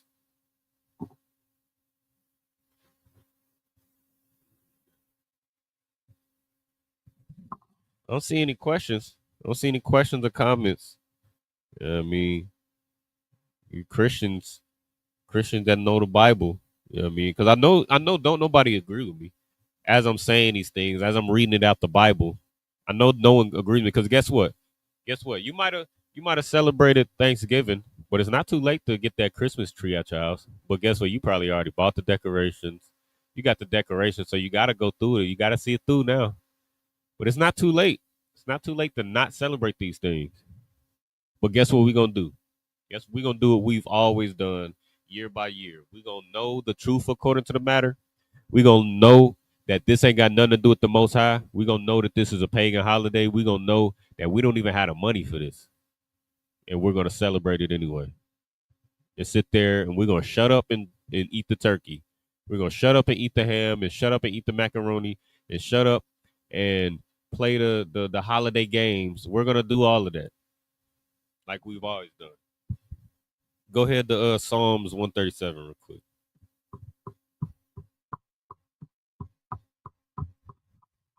Psalms 137. You could start at the top. Now we already we bring it out several times. Deuteronomy 28. Or if you keep, you follow these laws, statutes, and commandments, that you will be set on high above all nations upon the face of the earth. But if you don't keep all these laws, statutes, and commandments, then all these curses will fall upon Blacks, Hispanics, and Native Americans. The reason why we in this condition in the first place is because we deviated from our culture. Every time you see in the Bible, like what we're about to read, every time you see the condition of Zion, the condition of Israel, the condition of the Lord's chosen people, anytime you see that, it's because it's a curse that the Most High warned us about. If we didn't keep these laws, statutes, and commandments, that we will be cursed rather than blessed. All right, go ahead and read what you got. The book of Psalms, chapter 137, verse 1. By the rivers of Babylon, there we sat down, yea, we wept, when we remembered Zion. When we did what? Remember Zion. See, this is the problem with our people, right? We be so wrapped around celebrating Thanksgiving and Christmas and Halloween and New Year's and what is it? February. Valentine's Day and Columbus Day and Memorial Day, and we wrapped up in celebrating all of these customs that our oppressor put on us. You know what I mean? But this is how, whole time we trying to celebrate and keep the feast days of our oppressor, even in our poverty. Again, we remind you, you are poor, but you about to go out and try to break your neck to get the PlayStation 5, and you go in the food banks to get the, I don't know about you, but when I was younger, my mother used to go to the food bank and they'll give you a trash bag full of cheap toys. I don't know if you know about that, but yeah, it'd be little cheap toys, non-gender, non-specific. So it'd just be a ball. It'd be like a ball or something. It'd be like a water gun. Middle of winter, you got like a water gun. You got bubbles or something. It would just be some nondescript non-gender specific toys just all in a trash bag. And that's how zealous we are about serving these other nations and celebrating Christmas, to where we'll go to a food bank and get a bag of toys and say Santa did it. That's how dedicated we are to, you know what I mean, to serving these other guys. Go ahead, read on. Con on the one con. Verse 2. We hanged our harps upon the willows in the midst thereof. So a harp is a musical instrument. And what they want you to do, and we're gonna read it in a second, but what they want you to do is sing and dance. And I mean, as Donald Trump is taking everything from you, he's destroying you, he's robbing you, he's persecuting you, he's mass incarcerating you. You know what I mean? He's putting other oppressors in a position to where they got a alibi, or they not an alibi, but they got the perfect cover up to be able to what's it called, to disappear children and Black, Hispanics, and Native Americans. You just kidnap them and put them in sex trafficking. Because ICE, you know what I mean, they again, I mean, this can't sound crazier than this. Where you got masked vigilantes hired by Donald Trump. You got masked, you know what I mean, armed and masked people. You don't know who they are, in these unmarked cars, snatching up Blacks, Hispanics, and Native Americans, and throwing them in the back of budget rental vans, where any Joe with $40 and a driver's license can go get it. And you know what I mean? So now this Joe with a gator on, you know what I mean? He masked up with a gator and sunglasses and an AR. He pull up on you, snatch you up, throw your children in the back of this budget rental van, and pull off. You think it's ICE whole time? It's just some creep that just, you know what I mean? you go. What you got? Now it's heavy what you bringing out, because he has created jobs in a way to oppress a nation, to oppress people. But meanwhile, people, us, man, as a nation and as people, we are here. We need money, but he have created jobs in order to harass people. He could have created jobs to give opportunities to. Salagia, sir, but heavy what you bringing out. No, what you said was heavy. And that just goes to show. Like, imagine that Donald Trump has created this job through the ICE agency to make a way for sexual deviance. Now, why do you think he did that? Why do you think that now, you know what I mean, ICE agents are able to mask up and pose, or people, just citizens, are able to just pose as ICE agents, grab you up, throw you in the back of a truck, and sell you into you know what I mean, into trafficking rings? Why do you think Donald Trump created this avenue for people to be able to do this? Be sexual deviants. What you got? I would say he did it. I believe he did it to keep. Oh dang. I kind of want to give it a second. Let somebody in the chat respond. I would say, that's what I was gonna say. To stop the unity, man. He sees the unity when Black and Hispanics, so-called Black and Hispanics come together.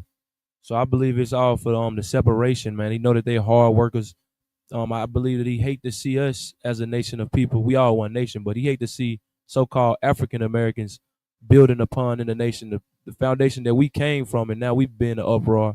So he can only imagine if Blacks and Hispanics unite and they continue to thrive, and like how they already thriving within the how hard they work and the things that they build and the thing that they add to America, and they stand alone. They don't Hispanics.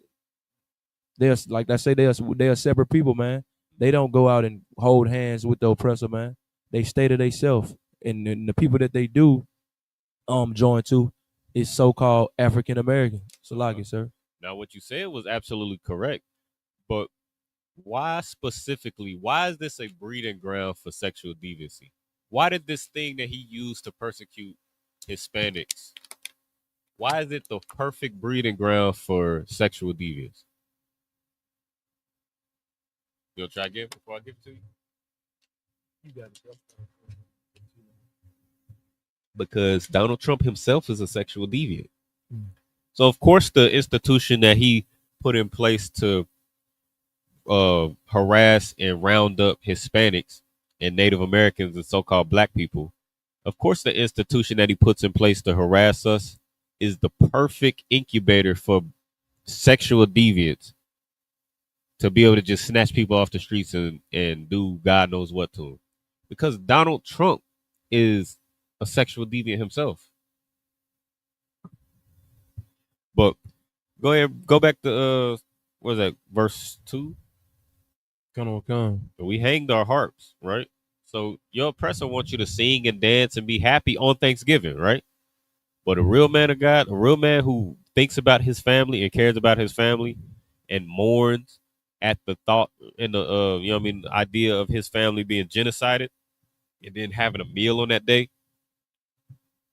he hangs up his harp. He's not singing and dancing. He's not singing Christmas carols. Go ahead. We hanged our harps upon the willows in the midst thereof. Go ahead. Verse 2. So like in verse 3. For there they carried us away captive, required of us a song. You know what they did? As you're being carried away captive, see this, and this is how you know that we are the children of Israel that's in this Bible. That's how you know that we are the descendants of the people who are in this Bible. Because this is happening today. That's what we just did on Thanksgiving. Read that again, verse 3. Come. For there they that carried us away captive. So they carried you away captive during the Trail of Tears, during the transatlantic slave trade, during the what's it called? During the colonization of North Central and South America. They carried you away captive, and then they require what? Required of us a song. And as they carry you away captive, as they got you in chains, as they got you, you know what I mean, as they buck break, you know what I mean, they assault your men in front of your family. They assault your women in front of the men. They destroy the children. They pull you apart with horses and, you know what I mean, using your babies for alligator bait. They got you working from can't see to can't see, and then they require what? Required of us a song. As they destroy you, they require you to sing. Sing me one of those Negro spirituals. Ain't that right? Ain't that what they did during the transatlantic slave trade? We was on them fields singing. We was stolen from our inhabitants. We was, you know what I mean, our land was stolen from us. We was put to rigorous labor, you know what I mean, and couldn't benefit from none of it, and they required us to sing. They required of us a song. And that's what they did on Thanksgiving. When you celebrate Thanksgiving on the anniversary of a time where your family was being genocided, your family was being robbed and played and lied to and given diseases and starved and all of these different things after you was being kind to them. On this anniversary, you got to sing. Every Thanksgiving, you got to sing and dance and be merry and be happy. Christmas, you got to sing and dance and be merry and be happy. Independence Day, 4th of July. When 1776, you was a slave. You was 3/5 of a man and still are. They required you to sing and dance and be happy. Go ahead. And they that waste us required of us mirth. Mirth. They required you to be happy and singing and dancing. Go ahead. Saying, sing us one of them songs of Zion. And did I just say that? In your captivity, the transatlantic slave trade, they said, sing us one of those Negro spirituals. You know, during American captivity, the house slave, when they was in the kitchen, they had to whistle. They had to whistle a song so that the master didn't have to suspect or worry about them sneaking crumbs, sneaking food in the kitchen. So they had to whistle. That's where the term "whistle while you work" comes from. But as they oppress you, they require a song and happiness and gladness. You see, them Sambo, them you know what I mean, them Samblo, that's crazy. You see them Sambo, them old, you know what I mean, what's it called? Them old cartoons. What's the black man and woman? They like, oh, yes, a massa boss. Like you in captivity. They got you. You know what I mean? You just watched your mother get sexually assaulted in front of you, and there was nothing you could do about it. You watched your father get sexually assaulted right in front of you and your siblings, and there was nothing that y'all could do about it. You watched the strongest brother, the most influential brother around y'all, get decapitated and castrated and pulled apart and thrown to the wolves and being mauled to death by, you know what I mean, by alligators and dogs. And then you got to get in that kitchen. You got to get in that field. Oh, yes, sir, boss. I got your strawberries. That's what you got to do. That's what they require of you in the land of your captivity. And that's how we got played on Thanksgiving. We just got played. Congratulations. We just got played. If you had that turkey on the table, you was in the, you know what I mean, you got together for Thanksgiving, you could call it whatever the hell you want. You can call it whatever the hell you want. But if you did that, you just got played. Go ahead. Was you about to say something? Blah. Okay, no, sir. Go ahead, read on. Verse 4. How shall we sing the Lord's song in a strange land? See, this is the problem. How can we? This is the spirit that you got to have when it comes to Thanksgiving, Christmas, or any of these pagan holidays. How can you sing the Lord's song in a strange land? How could you get together and celebrate Thanksgiving, knowing the background behind it? How can you celebrate Christmas knowing that it's a pagan holiday, knowing it ain't got nothing to do with Christ? How can you do that? But we ain't got that mindset. We got the former mind state. We got our oppressor's mind state, where in the land of our captivity, they required of us a song. They carried you captive and they waste you. They take your life, they mutilate you, and they require excitement and mirth and gladness. That's why, you know what I mean? That's why at funerals, you can't have a funeral. You gotta have a what's it called? What they call it? Celebration of life. Where you lose a brother, you lose your sister, you lose your child, and you gotta celebrate. You gotta celebrate. Hey, shalom, sister, shalom. Your house, Shamar, Lataba, Shem Yahushua. We throw water for tuning in. But that's what they did do. That's what they turned us into. They turned us into that. Well, now we gotta celebrate. Go ahead. Come. Verse 5. If I forget thee, O Jerusalem, my right hand, forget her cunning. See, this is the type of man King David was, man. He was like, if I forget Jerusalem, if I forget my people, if I forget those Native Americans, if I forget the transatlantic slave trade, if I forget the Trail of Tears, if I forget, you know what I mean, if I forget what happened to the Hispanics, then let my right hand forget her cunning. And that's what's happened to Blacks, Hispanics, and Native Americans now. Well, we've forgotten who our enemy is. We've forgotten our nation. We've forgotten our people. We've forgotten our oppressors.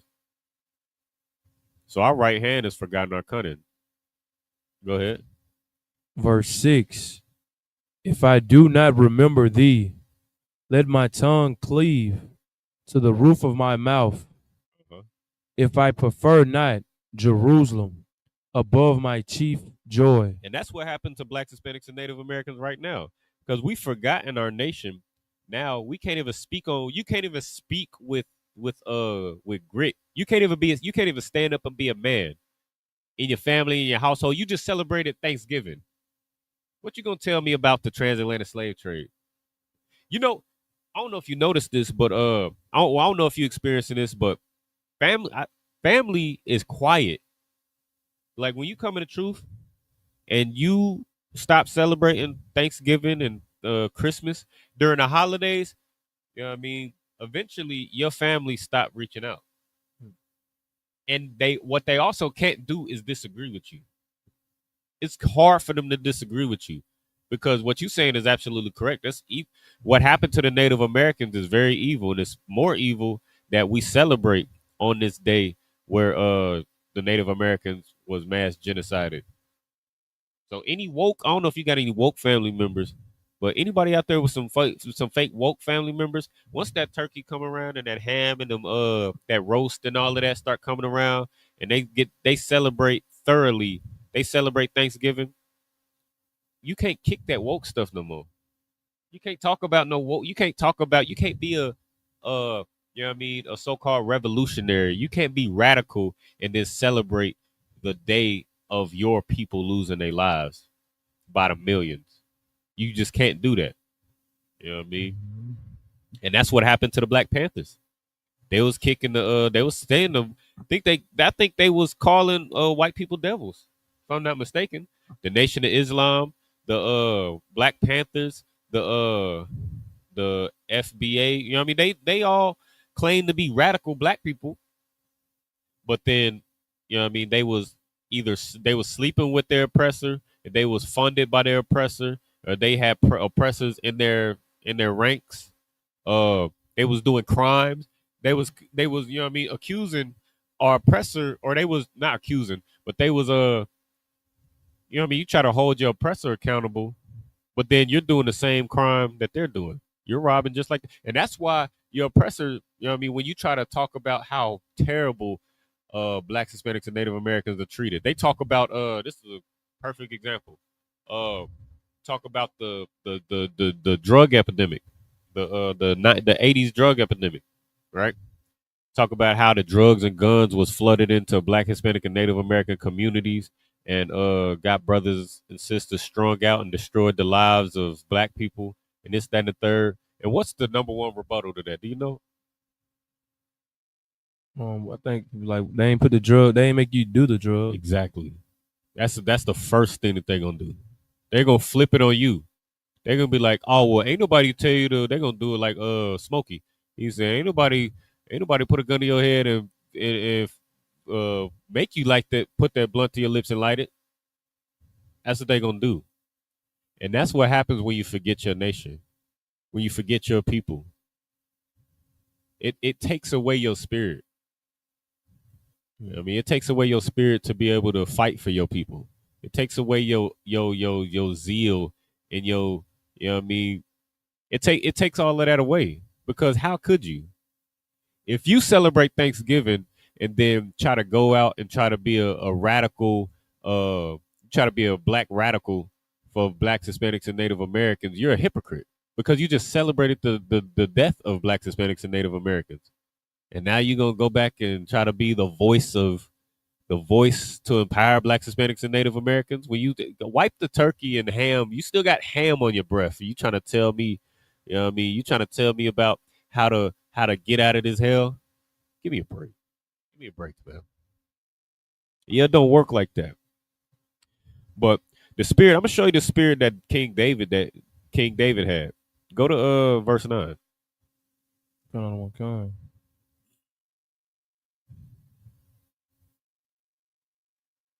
King David wasn't having it. And I ain't telling nobody to go out there, because this ain't the first step. Because again, if you out here, you trying to attack your oppressor, you trying to get physically violent with your oppressor. First of all, you in bad shape right now. I don't know if y'all notice or not. I don't know if y'all notice. You are poor. All right, you're poor. You don't have nothing. You got enough ammo for about 30 minutes of warfare, if that. You got, you know what I mean? You ain't got enough food or nothing to last you for nothing. You don't have any infrastructure. You ain't got no leverage. Can't get no loan. Because if you go to your oppressor for a loan, or if you go get a loan, you got to go to your oppressor for a loan. You got to go to your oppressor for groceries. You got to go to your oppressor for weapons. So you're not in a position to get physically violent with your oppressor right now. Before you can even think about doing anything like that, you got to clean yourself up. You got to not use those drugs that they put in your neighborhood. You got to stop unaliving one another. You got to stop robbing one another. You got to stop eating that damn pork and that turkey for Thanksgiving. You got to stop doing those things first before you could try to be a radical anything. That's why the first 90 days, when you come into the ISUPK, first 90 days, you shed yourself for the world so that you could become a new creature. Because you can't be a radical nothing. And you know what I mean, you behind closed doors and you behind every tree eating swine's flesh. It don't work like that. But I'm just showing you this so that you can see the spirit that King David had. Go ahead. Come the book of Psalms, chapter 137, verse 9. Happy shall he be that taketh and dasheth thy little ones against the stones. You know what that means?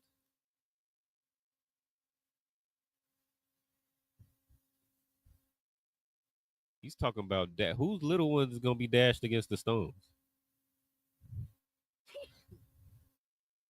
He said, King David said, he's gonna be happy shall he be that taketh and dashes the little ones against the stones. Your oppressor, what you got to understand is the Most High wants to give you justice. He's gonna give you justice. You know what I mean, for the things that happen to blacks, Hispanics, and Native Americans. You know what I mean? And from the old to the young, because in Deuteronomy, I believe it's Deuteronomy, I think what, 48, 28 and 48, that they don't regard the young or show favor to the old. They have no regard. They didn't have no regard for your women, your children, you know what I mean, or none of the your elderly. You know what I mean? You go and look at the Trail of Tears story, or you know what I mean, Andrew Jackson, uh he was pushing the Native Americans further and further west, pushing them out of their land, pushing them to the worst parts of the land. And then those that fell behind, which was the old, the sick, and the pregnant women, you know what I mean, he was slaughtered them. You know what I mean? It was one, you know what I mean, it was one, I can't remember the details of the story, but it was at one point the like the places that we was living at, they would attack the homes. They would burn the homes down. They would you know what I mean? So the men went out to defend the women and children. Of course, the women and children would have to stay inside while the men protected the family. But of course, they had guns and swords, which we hadn't seen, right? So after they take the lives, you know what I mean? They break the skulls of our Native American brothers and sisters, and then once it's just the women and children left, you know what I mean, the ones that they didn't violate and have their way with, you know what I mean, they just lit the house on fire and burned the women and children up inside the house. They had no regard for the women or the old or the children or the young they didn't have regard for nothing. They didn't have regard that we was just being kind to them, and we hadn't seen you know what I mean, the weaponry that they had. That we gave them gifts. They had no regard for none of the kindness that we showed them.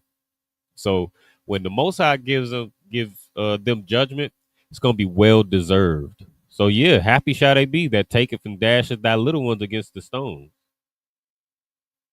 Because the Lord didn't forget about what you did to our little ones. Let's get one more. Ecclesiastes chapter 7, real quick.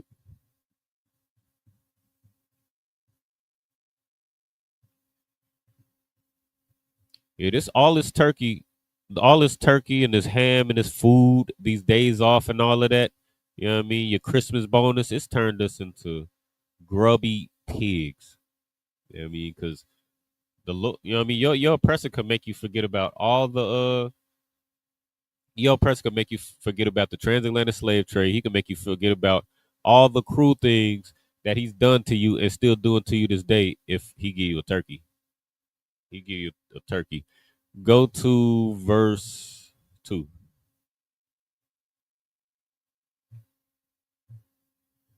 The book of Ecclesiastes, chapter 7, verse 2. It is better to go to the house of mourning than to go to the house of feasting. Right. So that's what we just did during Thanksgiving. You know why it's better to go to the house of mourning than go to the house of feasting? Because feasting makes you forget. That gift, we just read it in verse 7.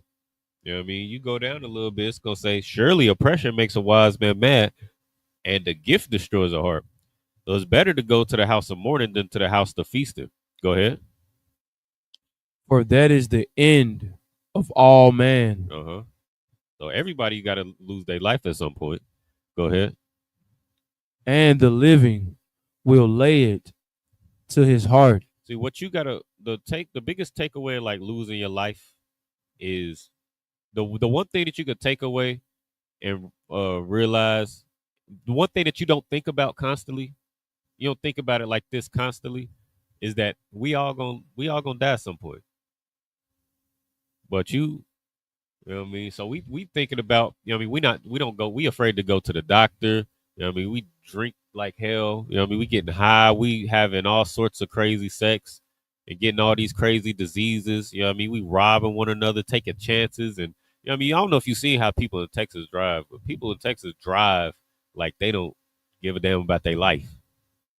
But when you go to a place of mourning, the house of mourning or a funeral, you think about, oh, well, this is going to happen to all of us.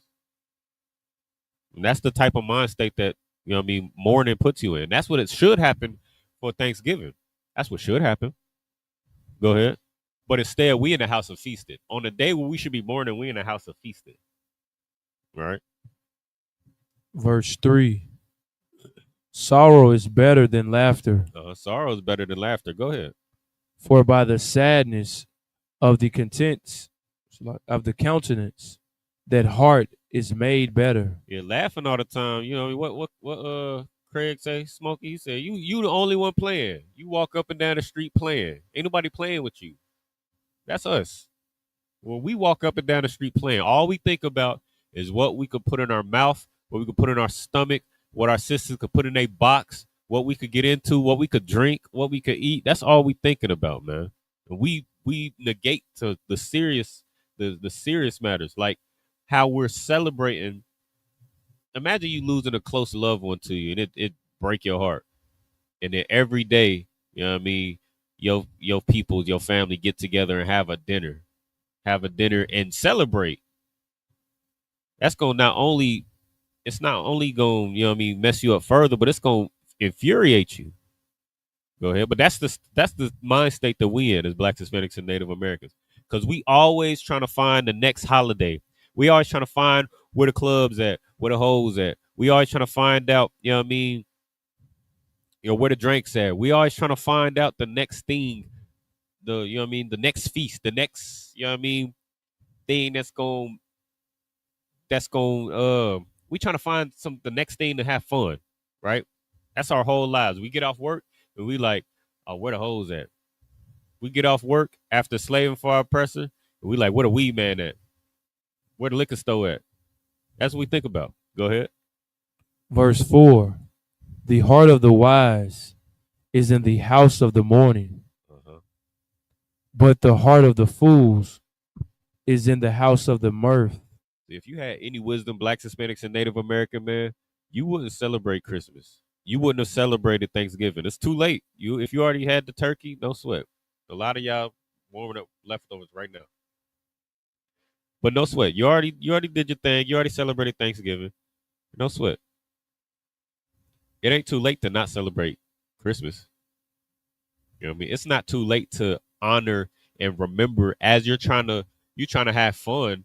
It's not too late to put that aside and lock in what's happening right in front of you. What's happening with ICE? What's happening with Donald Trump? What's happening with you know what I mean, the police brutality? What's happening to Blacks, Hispanics, and Native Americans every day? It's not too late to do that, right? And if you had any wisdom, that's what you would do. But the heart of the fool is in the house of mirth. If you a fool, if you gearing up to celebrate Christmas right off the back of Thanksgiving, right off the back of not getting paid for however long the shutdown was, right off the back of not having food stamps, right off the back of, you know what I mean, whatever, you know what I mean, knowing that your child molester is going to be there, if you just left Christmas or you just left Thanksgiving dinner and passed the ham and turkey to your child molester. And then you're going to go home and gear up for Christmas to go to the same Christmas party around the same family and sit right next to that same child molester. If that's what you're going to do for a plate of ham and turkey and candy yams, then you a fool. Thus saith the Lord. All right. With that, you know what I mean, we're going to close it out right there. Make sure you like, share, subscribe. You know what I mean? Make sure you share it with your loved ones on all platforms. Make sure you share it to your personal pages and all of that. And morning, noon, and night, you can hit that QR code in that top corner, and there'll be a brother in that chat to answer all your questions and solve all your problems. I mean, I know we got more than a little bit of problems as Blacks, Hispanics, and Native Americans. If you want those problems solved, you can hit that QR code and we'll get you right. You know what I mean? Find the nearest school in your zone and city, state, you know what I mean? And go to ISUPK.com, pay your tithes, you know what I mean? Make some donations. If you're a devil, you give a damn about Blacks, Hispanics, and Native Americans. Leave some. Go to the page and donate. Put all your money in there. Don't buy those Christmas gifts. You know what I mean? Go put that Christmas money into that tithes and donation section on isupk.com. All right. Well, with that, we're gonna go ahead and pass the class over to Precinct Officer Aitas Agabar for the security announcements.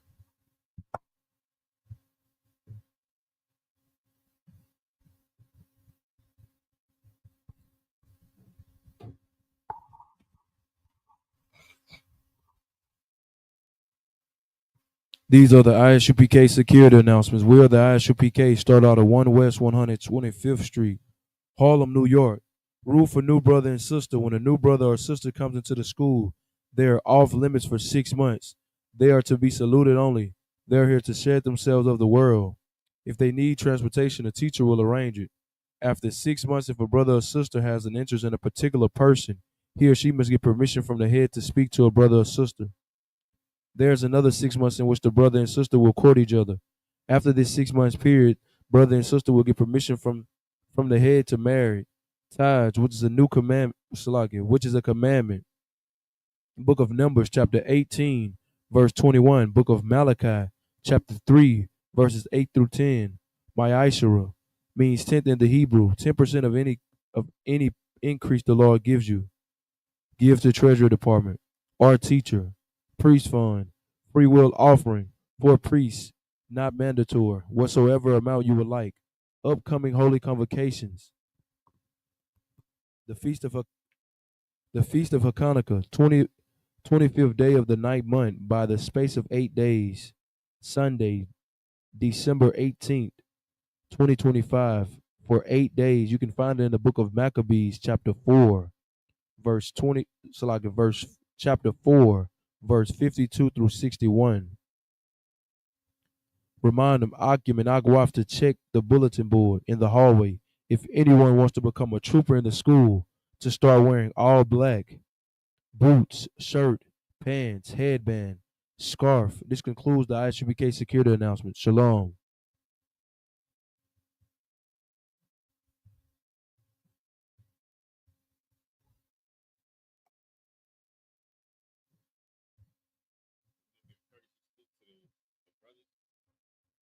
Majib, which means to stand. Majib Shabbat. Majib Barak. Yahweh Shimmy Out Shah Barak Thug. Yajib Matah. Sar. Turn your face to sister. Go give him courtesy. Individual Majib Shabbat. Majib Barak. Yahweh Shimmy Out Shah Shimmy Out Shah. Yajib Matah. Blessings.